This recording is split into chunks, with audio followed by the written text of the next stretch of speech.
শ্যামা সুন্দরী নামটা সুন্দর না? এটা যে একটা খালের নাম কল্পনা করতে পারে? রংপুর শহরে ফুসফুস খ্যাত শ্যামা সুন্দরী এই খাল। এই খালটি রংপুরের ঘাঘট নদী থেকে শুরু হয়ে আবার ঘাঘট নদীতে শেষ হয়েছে। রাজা জানকী বল্লভ মূলত তার মায়ের নামে এই খালটি নির্মাণ করেন। তার মায়ের নাম ছিল শ্যামা সুন্দরী। শ্যামা সুন্দরী মূলত ম্যালেরিয়া রোগে আক্রান্ত হয়ে মারা যান।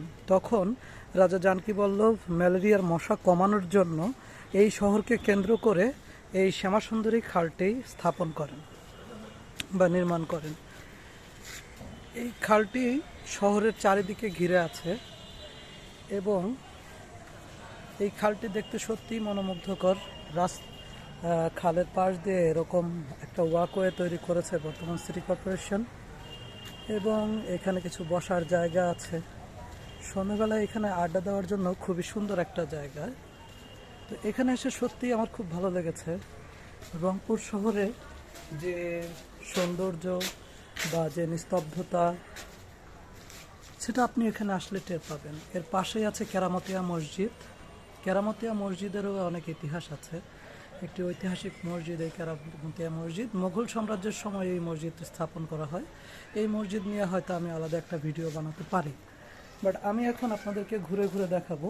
এখানে একটা পাবলিক টয়লেট করা আছে শহরের পাশেই, সুন্দর একটা জায়গা।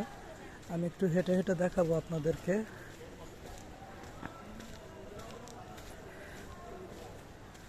শ্যামা সুন্দরী লেন এরকম নাম আমরা শুনেছি, কিন্তু শ্যামা সুন্দরী খাল সত্যি জায়গাটা খুবই চমৎকার এবং মনোমুগ্ধকর। কিন্তু এটা যখন স্থাপন করা হয়েছিল তখন পাশে সম্ভবত এটা 16 ফিটের মতো ওয়াইড ছিল, বাট এটা বর্তমানে অবৈধ মানে দখলদারের হাতে চলে যাওয়ার কারণে এটা সংকীর্ণ হয়ে এসেছে। কিন্তু 2024 সালের মে মাসে এটা আবার কিছুটা পরিষ্কার পরিচ্ছন্ন করা হয়। আপনারা দেখবেন যে এইখানে মাঝে মাঝে ছোট ছোট সুন্দর সুন্দর ব্রিজ করা আছে। সেই ব্রিজগুলো দিয়ে এপার ওপারে যাতায়াত করা যায় এবং বসার জন্য খুব সুন্দর সুন্দর বেঞ্চ করা আছে।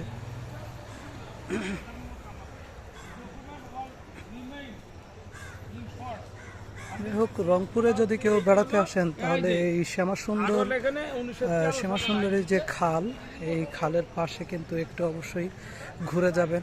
বিকেলবেলায় এখানে আসলে খুবই ভালো লাগবে আশা করি।